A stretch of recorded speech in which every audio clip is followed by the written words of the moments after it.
So it's Tuesday again. I haven't cleaned this since, when was it? Last Thursday. So it's a little bit dirty, but I don't mind people seeing it when it's not being cleaned. I've got a few black bits on the sand. The glass needs a shine up. Still a bit of algae going on. You probably can't see that on the glass. Not too much though. Some of that black beardy stuff showing on that pipe there. But the good news is these plants, that green, I think it was cyano, that has all disappeared. Now remember I haven't cleaned this. What's that, 5 days? Something like that. And it's all gone, which is quite good. So a few things about that. Algae problems. Obviously keep your water clean. I have put a pump up here on a timer which blows across all of these plants for a few minutes every day just to get all the bits out, and then they get hoovered out when they come out on the sand over here. That should go off in a minute. That's all on the computer. But I've also been using some algae, I think that's how you say it, which I find works really well when you have this trouble. I think I had the outbreak because I had new sand. I had new lights. The lights are far brighter than the old lights. And that just started off that algae, but that tends to die down if you put up with it for long enough, so it should keep getting better. But that algae stuff, I'll shove a link in the comments, just seems to get rid of any green algae. I think they do a version of blue as well, but I mean, if you look at those on there, they were really covered in that kind of green filmy stuff. You can see it still on one of the two of the leaves, but the others, it's nearly all gone quite nicely. So I think that's a good piece of news. If that pump comes back on, we'll flash back over there. But I haven't cleaned this out yet, so you might see some stuff get blown out from beneath the plants. There it goes. He's just come on. You can hear it whirring.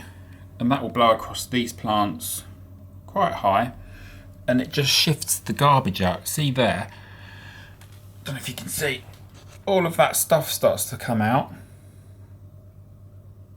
You can see it gently floating out. You've got to get the pump right so it doesn't move the sand, but it just moves the debris. So all of these bits that get stuck in there will float up. If they land on the sand, I'll hoover them out when I clean it, or hopefully the filter intakes will grab it. So I think that works really well. It does it once a day for I think it's on 2 minutes. And I think that may have helped shift some of this algae as well by having a bigger current going on. I don't know. But anyway. So that's working well. And the other good news is this guy. I think he's starting to look better. He still looks quite dark on the camera. But his head is definitely starting to show signs of the dark patch fading back down. So whatever he did, I think he's going to be fine. It's just a question of how long will he look that weird for. So yeah, no big dramas this week. I think we'll give him a feed. And there's a few tips about feeding as well, which I'd recommend you follow. But we will wait for that pump to turn off.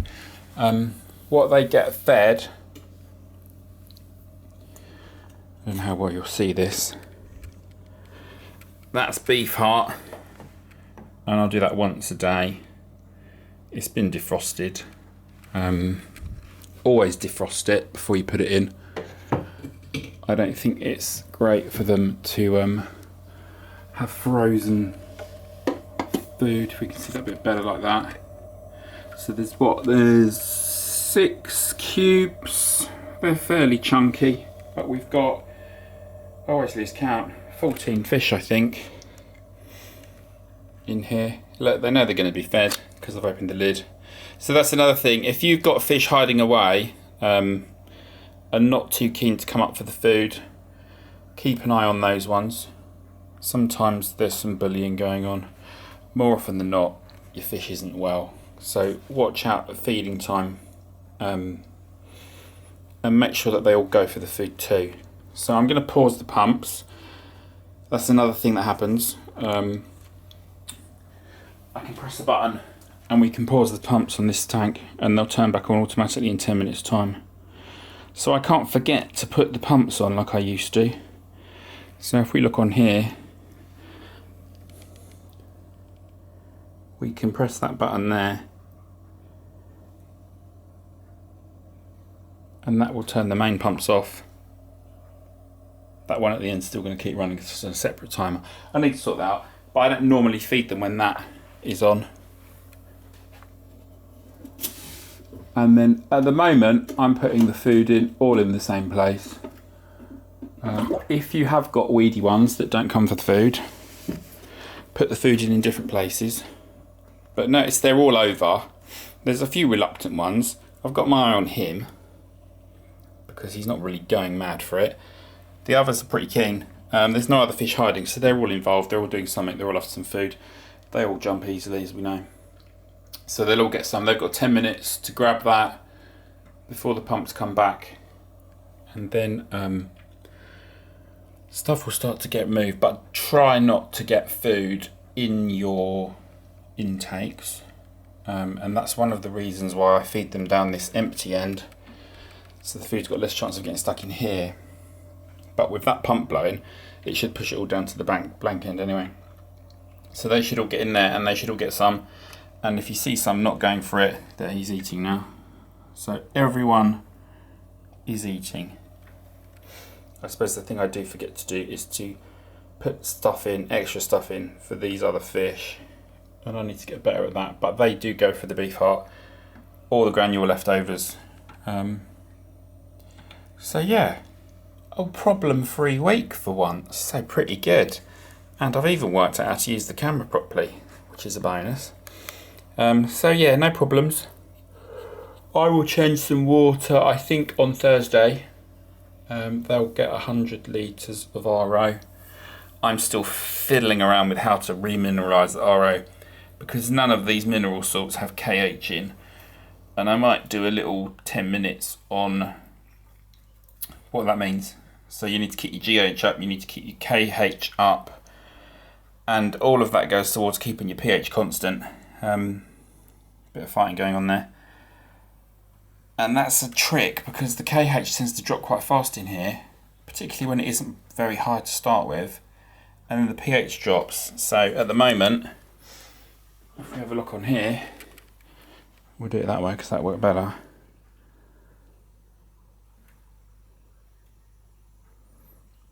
pH is 5.8, which could be better. I'd prefer it to sit around 6.2.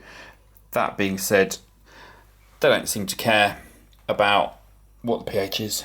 I know everyone panics, but it's been down to 4.8 in here, and I watched it fly straight back up to 7 when I did a water change. So, not sure what the limits on the pH are. But yeah, we'll keep experimenting with that. So yeah, water change come out Thursday. We'll clean the glass. We'll keep going.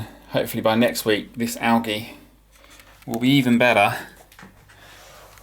Not quite sure why he isn't eating anything, but he was earlier, so sure he's fine. Algae will be better, and hopefully the valves will be up to the top of the surface, and that will start to go. Apparently it takes 2 odd months for that to settle in. So you can see it really does need a clean. But I will get that done. And we need to get him some little mates as well, because he's on his own. So I'll try and sort that out. Otherwise, not too bad. As usual, questions, comments. Let us know what you want to see. Give us a subscribe. I'll keep going. But look at him now. It actually looks better on the camera than it does on his head. Hopefully he'll turn around quick before we turn this off. So now you see why your dither fish will go and get all the little bits of food. And that's why it's a good idea to have some smaller fish. They really help clean up after this lot make a mess. So those pumps will come on automatically in about 6 minutes and sort most of this out. So all good.